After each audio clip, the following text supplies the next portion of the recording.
Covid के कारण पिछले 2 साल से लगातार बिना परीक्षा दिए प्रमोट किए जा रहे बच्चों की 5वीं बोर्ड परीक्षा आज से शुरू हुई। सुबह 7:30 बजे से 10 बजे तक पहला पेपर हुआ। डाइट गोनेर की ओर से आयोजित करवाई जा रही इस परीक्षा के लिए जयपुर जिले में 1052 परीक्षा केंद्र बनाए गए हैं, जिसमें 9287 सरकारी और निजी स्कूलों के 1,24,165 स्टूडेंट्स शामिल होंगे। डाइट ने जिले के 19 ब्लॉक में 61 कलेक्शन सेंटर्स बनाए हैं। बोर्ड की ओर से जारी दिशा निर्देशों के अनुसार विशेष आवश्यकता वाले परीक्षार्थियों को प्रश्न पत्र हल करने के लिए 1 घंटे का अतिरिक्त समय मिलेगा, जिनमें दृष्टिहीन, सूर्यमुखी, मायोपिता, सेरिब्रल पाल्सी, पोलियो, लकवा, जन्मजात विकलांगता और मूक एवं बधिर व न्यूनतम 40% या इससे अधिक विकलांगता की श्रेणी में आने वाले परीक्षार्थियों को आवश्यक प्रमाण पत्र पेश करने पर निर्धारित समय से 1 घंटे का अतिरिक्त समय दिया जाएगा। इसी प्रकार 75% या इससे अधिक विकलांगता पर सहायता के लिए ऋतुलेखक सहायक की इजाजत होगी। इन परीक्षाओं के लिए भी वही कंट्रोल रूम काम करेगा जो 8वीं बोर्ड के लिए बनाया गया है।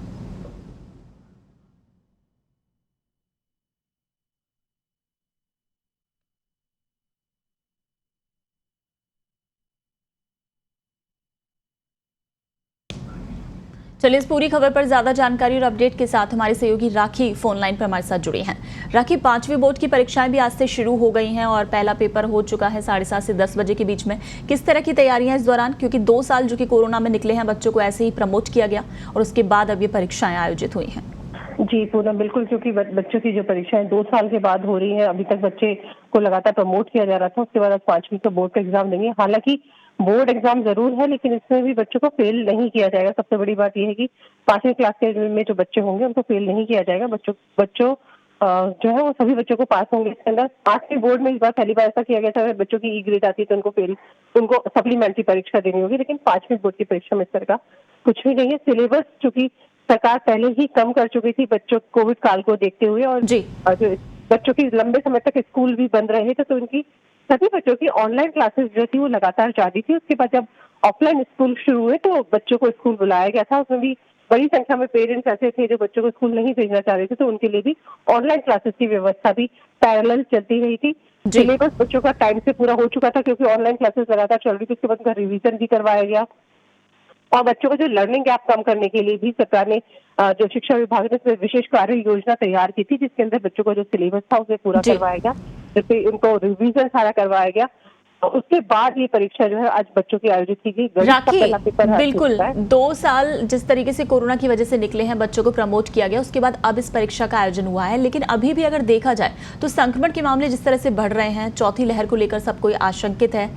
दूसरे राज्यों में तो मामले काफी तेजी के साथ भी बढ़ रहे हैं, तो ऐसे में किस तरह के नियम और किसी तरह की सख्ती क्या परीक्षाओं के दौरान देखने को मिली है अभी?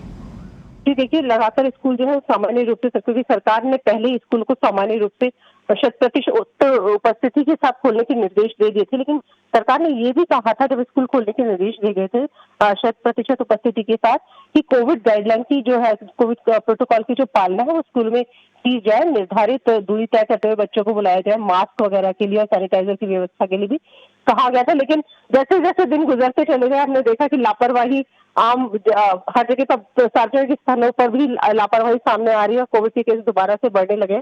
उसको देखते हुए इस परीक्षा में भी जो है कोविड प्रोटोकॉल की पालना करने के निर्देश शिक्षा विभाग ने सभी संस्था प्रधानों को दिए हैं। बच्चों को कहा गया था कि वो मास्क लगाकर ही स्कूल आए और स्कूलों में भी सोशल डिस्टेंसिंग मेंटेन करते हुए ही बच्चों को क्लासरूम्स में बिठाया जाए, इसकी पालना के सख्त निर्देश विभाग ने। जयपुर की अगर बात करें तो कितने परीक्षार्थी हैं जो कि इस परीक्षा में शामिल हो रहे हैं, और आज से परीक्षा की शुरुआत हुई है, परीक्षाओं का समापन कब होगा? जी बिल्कुल पूनम, देखिए आज से परीक्षा शुरू हुई है और जो है तकरीबन 1 लाख से ज्यादा जो विद्यार्थी जो है वो इस परीक्षा में आज शामिल हो रहे हैं।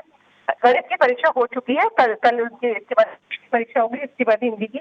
लगातार इनके पेपर जो है वो बच्चों के चलते रहेंगे और इसी महीने के और अगले महीने जो है परीक्षा का समापन हो जाएगा। बीच में कुछ गैप दिए गए, 2-3 दिन की जो है वो गैप परीक्षा में दिए गए। 17 मई को आखिरी परीक्षा बच्चों की जो है वो समाप्त होगी। तृतीय भाषा जो संस्कृत है या उर्दू, पंजाबी जो बच्चे लेते हैं उस विषय की परीक्षा होगी और उसके बाद परीक्षा का समापन, तो साथ ही फिर रिजल्ट भी डिक्लेयर किया जाएगा। चलिए बिल्कुल राखी, इस तमाम जानकारी के लिए शुक्रिया। तो आपको बता दें कि 2 साल के कोरोना काल के बाद इस बार 5वीं बोर्ड की परीक्षाओं का आयोजन हो रहा है। आज पहले पेपर की परीक्षा गणित की, जो कि संपन्न हो चुकी है सुबह 7:30 से 10 के बीच, और ये परीक्षाएं टोटल 17 मई को यानी आखिरी पेपर होगा 5वीं बोर्ड की परीक्षाओं का, जो कि संपन्न होगा।